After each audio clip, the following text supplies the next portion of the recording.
Let's do this. The Cult of Hockey podcast, Faithful and for the Faithful. I'm David Staples of the Edmonton Journal, and I'm here tonight with Bruce McCurdy. Hey, Bruce. Hey David, how you doing tonight? Well, 1 point is better than no points. How about that? Yep. The Oilers lost in overtime to the Chicago Blackhawks, the final score being 4-3.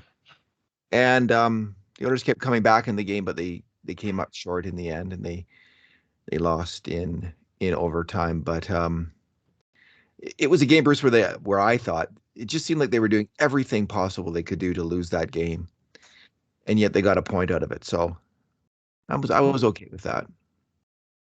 What are your thoughts? Yeah, this was Chicago had the more jump of the two teams. They hadn't played since Sunday. Of course, Edmonton played Saturday, Sunday, then Tuesday, and then tonight, and of course, all in different cities. And you could see Chicago was up for the game. It meant a lot to them, and they just had it going on. They were winning puck battles. They were, they didn't play a great game, but they were ready, willing, and able to jump on Edmonton mistakes, of which there were many. And the Hawks just thought they deserved the win on the night. So They did. I'm not pleased, but I'm not, actually my good thing. I'll roll right in my good thing. My good thing Well, is the just Oilers just got wait one one. point out of that game. Yeah, that's your You yeah. know, so That I'm is a like, good thing. yeah, and if they were swimming against the current all night. They gave in the first goal, they tied it. They gave in the second goal, they tied it, and then they just gave in this killer goal early in the third, and it looked like it was going to be 3-2 the whole way out. And Jack Michaels is saying, lots of time left with 13 minutes left. And I said to my wife, every time Jack says lots of time left, the time just melts away. And it proceeded to do exactly that. There was barely any whistles.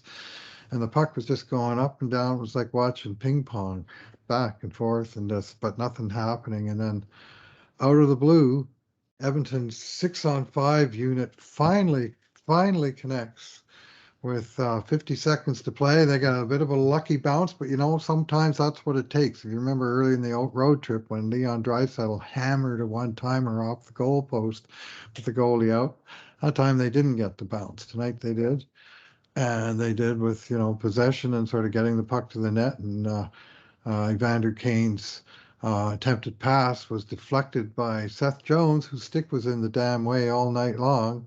But tonight he tipped it past his own goalie, Marc-Andre Fleury, and that was enough to coast to the finish line with the tie score. And so sometimes you got to take it. They said it on the broadcast, and this is correct. I mentioned this on a podcast not long ago. The Oilers hadn't scored 6-on-5 all year. They haven't scored a tying goal 6-on-5 for at least 2 years. Because last year they got, I think, 2 6-on-5 goals, and they were both, they were down by two. They made it a 1-goal game, a little bit exciting, but in the end, no value to the goal. This goal is worth 1 point, Huge. with the chance for a second point. Like literally, a tying goal is worth 1.5 points on balance. And tonight, the 0.5 was frittered away when Leon Draisaitl took a penalty in overtime, and the Oilers couldn't really come close to killing it. I'm superstitious enough that when Jack Michaels talks about, like, when the game's tied in the third, and he's talking about if the Oilers win this, they could be Mm-hmm. second in the standings. I always feel like you're counting your points you're counting your chickens before they're hatched. You're counting your points before you have them here, and it always like, I just don't do that. Like, I feel like we're getting ahead of ourselves here, and especially in this game where they were constantly shooting themselves in the foot. Um, on that goal though, Kane's goal, I want to point out an outstanding play by Leon Draisaitl. Um, after the faceoff, it goes in the Chicago corner, and Chicago tries to clear it out. And I think it's actually a Chicago player who blocks Seth the clearing Jones. clearing Oh, attempt, and it goes to Draisaitl. But then Draisaitl puck protects along the boards, and he's got three Blackhawks on his back, three Blackhawks converging, and he fends them off. And it looks to me like he might have been kind of knocked off his stick, but I thought he actually made the pass back to the point with three different Blackhawks coming in on him, and that set off the virtuous cycle which goes to Nurse, who does a nice job of puck protecting at the blue line, puts it over to Bouchard to McDavid to Kane, and into the net off Jones. So, but it was all started by Leon's fantastic play on the boards. That's not my good thing. My good thing is another Leon Draisaitl play from earlier in the game. He and Connor McDavid play, and a Zach Hyman play. It's the Oilers' first goal, power play goal, and it tied it up. The Oilers got down 1-0, and we've seen this movie before. Yeah. And half expecting, though, the Oilers can come back and tie it, and they did. Fairly soon in the first period. It was a fantastic goal, power play goal. Connor McDavid's got the puck and he's swooping up from behind the net towards his own blue line. And just as he's reaching the apex of his turn there, he passes it against the flow of play back to Draisaitl, who's way down low in his one-timer spot, which I'm going to say, Bruce, is the lowest and farthest away from the net one-timer spot of anyone in the NHL. Of anyone in NHL history. He sets up lower down and further away than anyone. And this is the fact he can score from there is his secret sauce, his secret success. Anyway, McDavid passed it against the flow of play back to Draisaitl, and Hyman setting a screen in front of the net. And just as McDavid's making that pass, Fleury's peek at his head on the wrong side of Zach Hyman, which is exactly what you want to see. The goalie trying to look around the screen and looking at that's it, Bruce, looking at the wrong side. And because he's doing that way, oops. When he went back to Draisaitl, and boom, the executioner shot where he lashes the stick at the net and pounds that puck in the net. Great goal by the Oilers. Great play. And I just never get tired of seeing that. One thing I liked about that goal, which was a bit of a new wrinkle, was that as McDavid was coming out of the corner with the puck, he made just a sort of short 10-foot pass to Leon.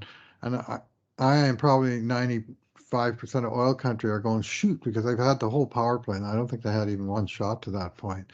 And Leon just did the wall pass back to McDavid, and he carried on into the slot. And it was like the whole Chicago team forgot about Leon after he touched the puck, and they started following McDavid, and Leon just kind of hung around where he was and got that stick cocked and ready, and bang, and into the net with it. But that little give and go, that was a nice little trick. And the other key to that, real key to that, was McDavid moving his feet on the power play. Oh yeah, he really did tonight, didn't he? This before, when they were first trying to spring this power play to be the powerful weapon that it became, was McDavid skating in the zone with the puck rather than they used to have him nailed to the half wall.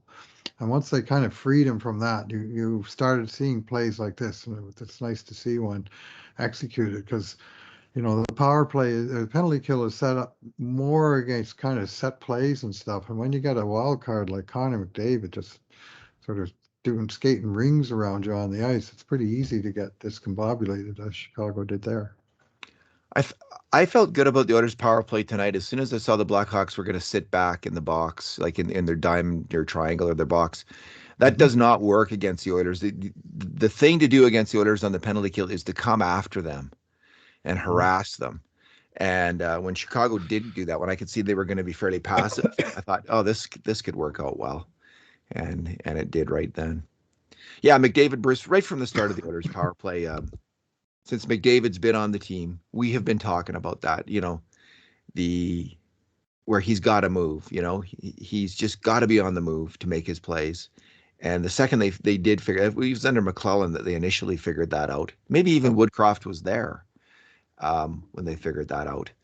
And it's been a staple of the Gulutzan power play with McDavid. They've continued to use that. He's always been on the move, and he was there tonight. Bruce, what is your bad thing? Well, it's got to be that first Chicago goal. And it came all of 2 minutes and 34 seconds into the first period. Stop me if you've seen this movie before. Actually, don't stop me. The podcast will be over right now. We've seen this movie way too many times. And it was just a brutal sequence by Edmonton. It was even just 2.5 minutes of the game, already had their fourth line and seventh defenseman on the ice against Chicago's fourth line. And yet it was just a big cluster. in Edmonton territory. With the Oilers had a clear chance to get the puck out. Colton Sevier on the left wing boards. Puck came to him, and but on his backhand side, so he's got no strength to pass it up. Kyler Yamamoto decides now's a good time to blow the zone, just in case uh, Colton Sevier magically metamorphoses into Leon Draisaitl, and he can make 100-foot backhand pass, aerial pass, and hit me for a breakaway. So he blew the zone. So now it's basically a Chicago power play because Yamamoto's gone. And of course, Seager, he has plenty of options on his forehand, but that would involve passing the puck back. Like he had Barry wide open on the other side. All he had to do was thump it off the backboards softly, and Barry probably could have walked it out. But instead, he tries to rough the boards with a direct giveaway. That established Chicago possession. It comes over into the other corner, and the one defenseman, Tyson Barrie Barry. and Yeah, yeah. Barry is on the guy along the boards, and for whatever reason, Marcus Niemelainen decides he should leave his post in front of the net and come all the way over to the same boards where Barry is. Gets there late. Chicago cycles the puck. Seager loses another battle in the slot. They slide the puck through, and there's a guy alone in front where Marcus Niemelainen used to be and needs to be. I mean, that was a terrible play by him. It was a terrible play by 3 or 4 different Oilers there, missed Well, assignments and yeah. lousy execution. And that is a bad combination. The guy who scored actually was the guy that Tyson Barrie had been battling on the boards. And then that guy went to the net Right. and Tyson Barrie did not. Mhm. So There's you're no right. Oiler within 50 feet of the guy, it Two, seemed like. two D-men in the corner, in the same corner. That's always a recipe for not good. And and then to have both of them, like Niemelainen allows the pass in, and then Barrie doesn't follow the guy who gets the pass. It was a nightmare. And Sevier makes mistakes at the front end of the power play and at the back, or front end of the goal against, and at the back end of this particular sequence of pain. And it really was a bad one. It was horrendous. Bruce, my bad thing is a much more extended sequence of pain. It was the entire second period and the first 3 minutes of the third. After a really iffy first period, you'd think the Oilers are thinking, okay, we got to pull up our socks here, sharpen our skates and get out there and move our feet, get moving out there and make some plays. But what happens in the next 23 minutes? There's 9 grade A shots and 7 of them are for the Blackhawks. And of those grade A shots, 4 of them were 5 alarm shots for the Blackhawks and just 1 for the Oilers. And that was on the power play. So the Oilers just got clocked. Just wave after wave, Blackhawk attackers, most often led by Patrick Kane, who was the best player on the ice, who was fantastic all night long, so dangerous. And it started off, Bruce, with just this, like, it was Bouchard, I think. He tries to, what was this? He tries to get it out and he can, and then he tries to pass it back to Keith, and Keith misses the pass, goes under his stick, and then Chicago gets a near chance. They actually didn't put it on net on that one. And then what follows again is, as I've said, just these endless waves. That Koskinen, to his credit, he's playing great. He's zeroed in. He's making all the saves, and Chicago, despite all of that pressure, does not get a goal in the second period. And you're coming out for the third period, and the score is tied. And I'm thinking, at that point, the Oilers are going to win. That this is the Oilers' time to take over the game. I'm again expecting them to, like, okay, first period we screwed it up. Second period we really screwed it up. Now we're going to get it right.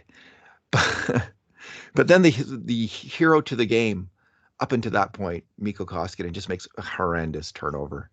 He passes it. It's doubly horrendous because he passes it to a sniper, Dominic Kubalik, up the boards, and Kubalik just fires it right in the net. Boy, he made no mistake. Man, did he bury that. And of course, it's almost terrible. I feel bad almost talking about this and mentioning it because you just know the player. You know the player. You know Koskinen just, he knows. Everyone knows. Everyone's looking at him. And he came back after that, and he played well after that. But actually, after that, the Oilers started to play well, and they did they did get the majority of they got all the rest of the grade A chances until the winning goal in overtime for Chicago. So it was a horrendous stretch of play capped off by an absolutely, utterly hideous and rancid turnover by Mikko Koskinen. That's hockey. Those things will happen. Hockey happens fast, and mistakes happen fast, even for NHL hockey players. And I just really felt sorry for Koskinen, but it's not the first time he's made a bungle like that. It's not his strength, the old passing of the puck. Yeah, that one was inexplicable. Like there was Yeah. no who was he passing it to? There was no Oiler within like 25 feet of where he put it. Kubalik went to the boards. The Oiler guy went in the middle. Koskinen, like he looked the other way and he went behind his back and it was right on. It didn't even reach the boards. It got to Kubalik like he was passing it to him, and Kubalik just went thanks, wham, one timer blast top corner from an impossible angle. That really was a great shot, and that's why Koskinen couldn't get back in the net. But it was a gift. And it was so strange in the sense that Kublik was the guy that Koskinen flat out robbed twice in the second period on great passes from Patrick Kane, where he just wired one-timers on the net. Somehow Mikko kept both of those ones out, and then he turns around and does that, right? Maybe And boy, did Kubalik, it look like that was going to be the hockey game. maybe Kubalik did the old thing like Kosk, pass. The Oh, sneak really? play, that could happen. Why not? I'm sure it works now and then too. All right, Bruce, what's your number?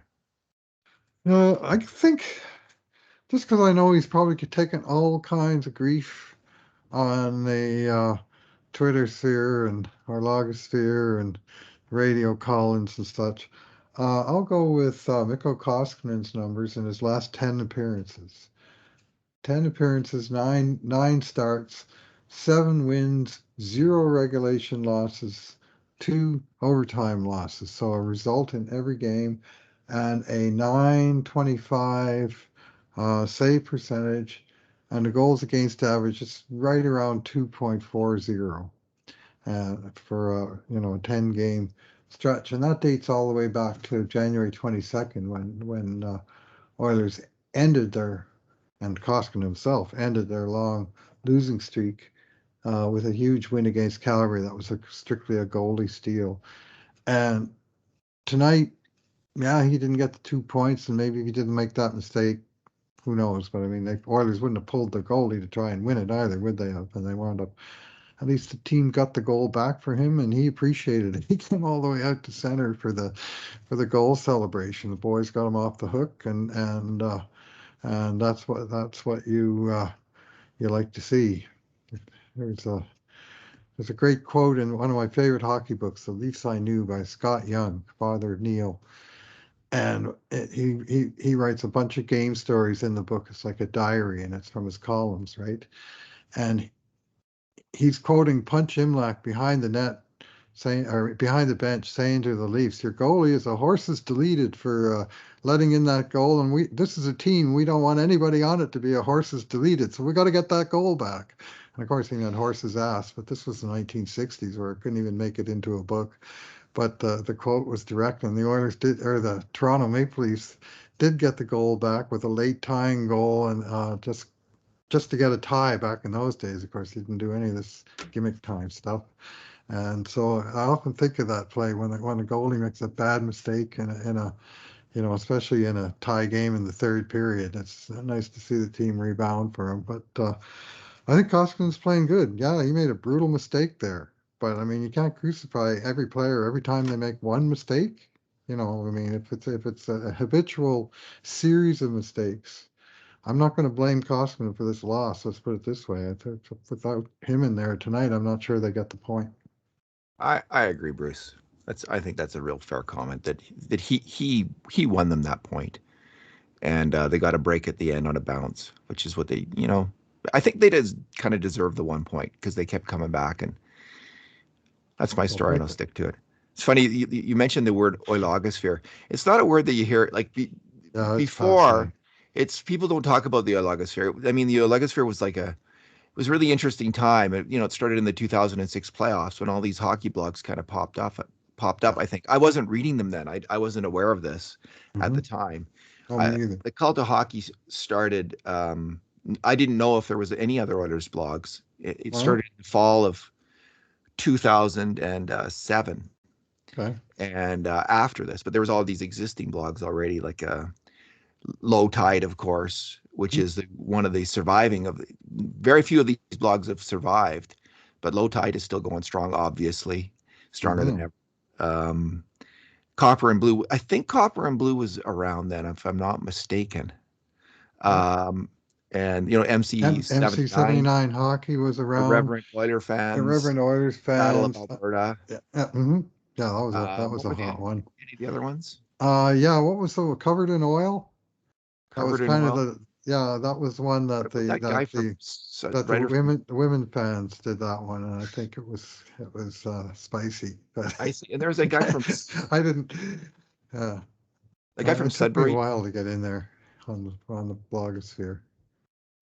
There's a guy from Sudbury. He wrote one too. Like can't remember. Is Mike? I think is his name. Anyway, I can't remember.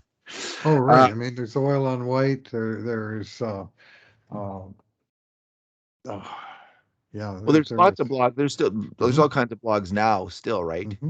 Yeah. But back then it was very novel. And anyway, the name Oilogosphere was coined at that time, and it was a big deal. It was an interesting and very fruitful thing. A lot of research that had a huge influence on hockey came out of a group of blogs. Bruce, my number is 6. And this was the number of Bakersfield Condors on the team tonight. And it just struck me, that's a lot.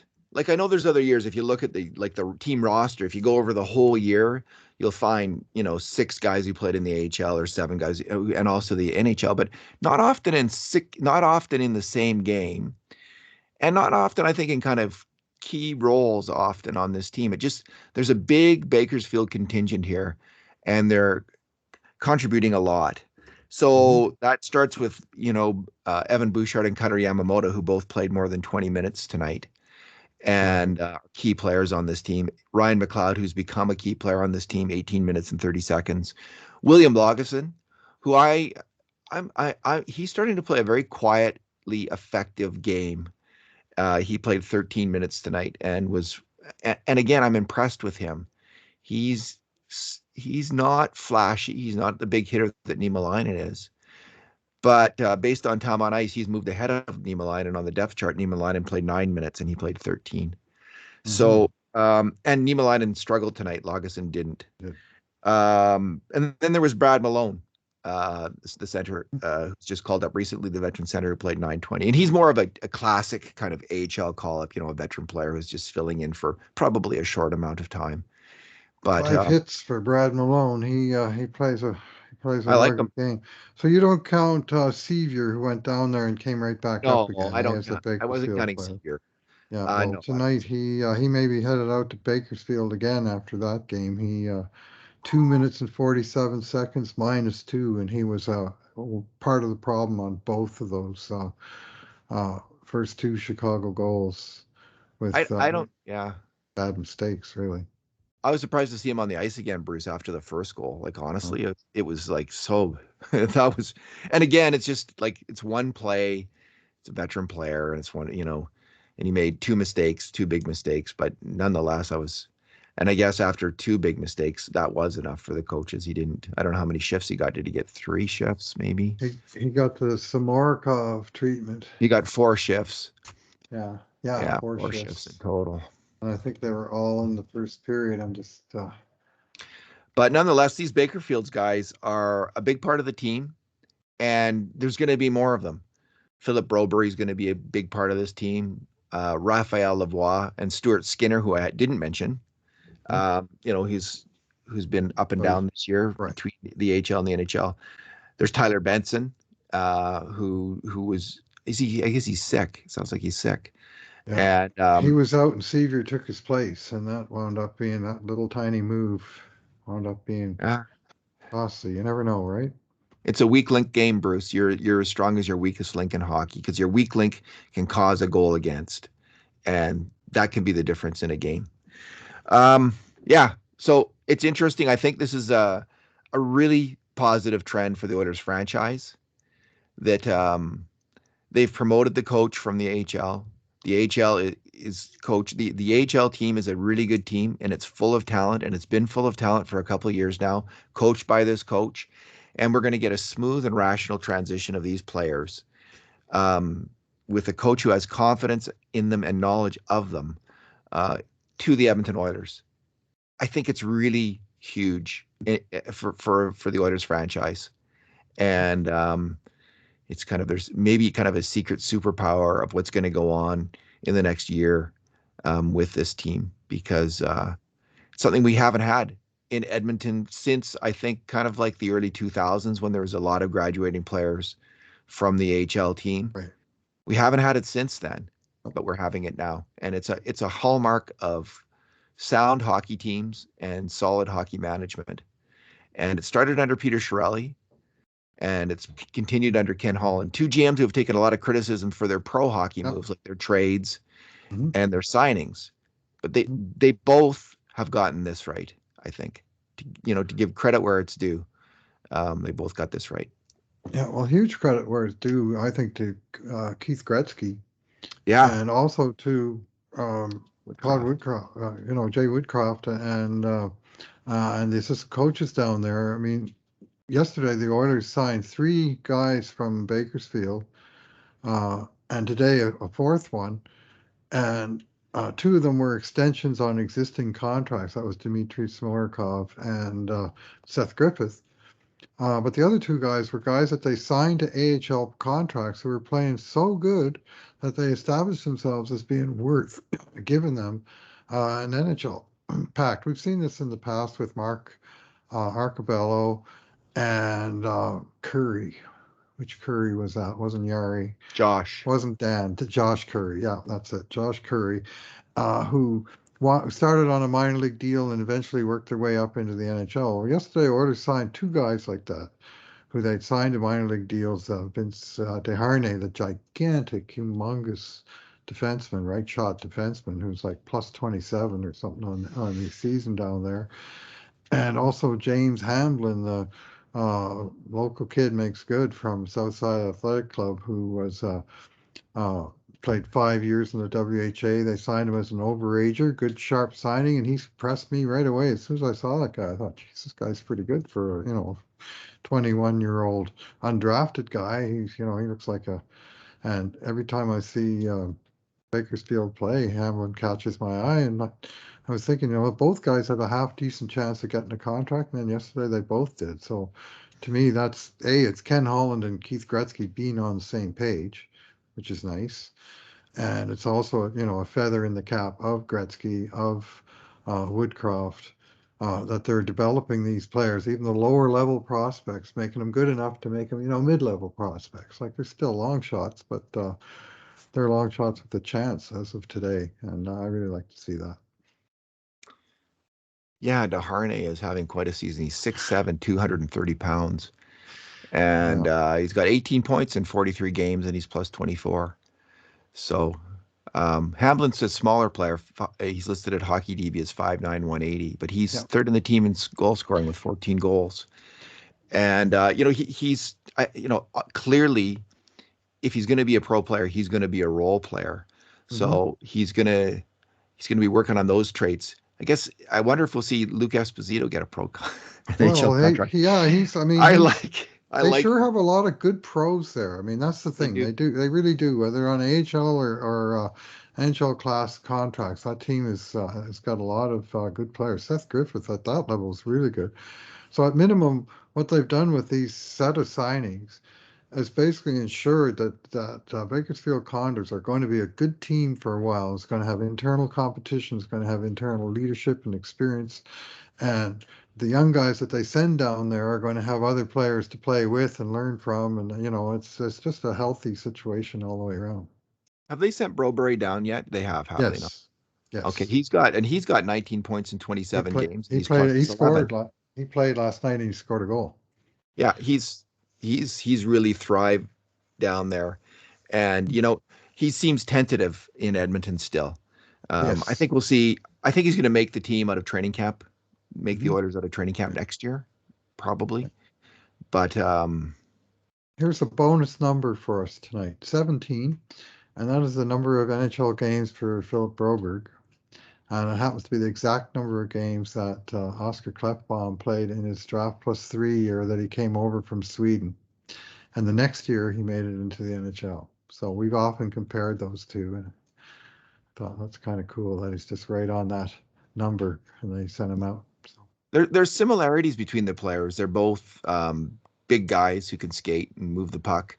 Not particularly physical, but can defend mhm. and can shoot the puck a bit. So Philip Broberg is leading the power play down there for Bakersfield. He's a Yes. key guy in the power play. So it's been, I think, quite a good year for him, a good situation for him in the bake, and we'll see what comes next.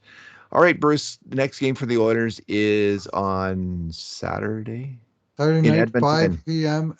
In Edmonton against Montreal. Yet another one-game homestand for the Oilers, followed by yet another trip to this time to Calgary. So I detailed in the game day post today that it's like a one long 14-game road trip for Jay Woodcroft. It's game number 14. Is it 13 and 14 or 14 and 15? That's the first time that the Oilers played 2 games in a row in Edmonton, where he keeps his team in one place, and they might even be able to practice between games. It's just been just here, there, and everywhere. They stopped in Edmonton a couple times.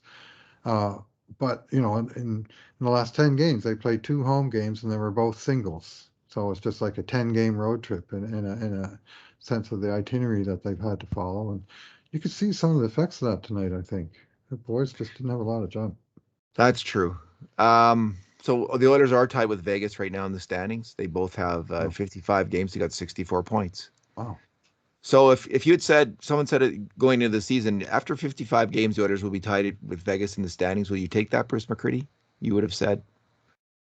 I would have said, depends how good Vegas is. Good answer. They're tied for Uh, first place with them. I'm real happy with it. of course, if someone had said after 55 games, your team would be behind the Los Angeles Kings, would you take Yeah. that?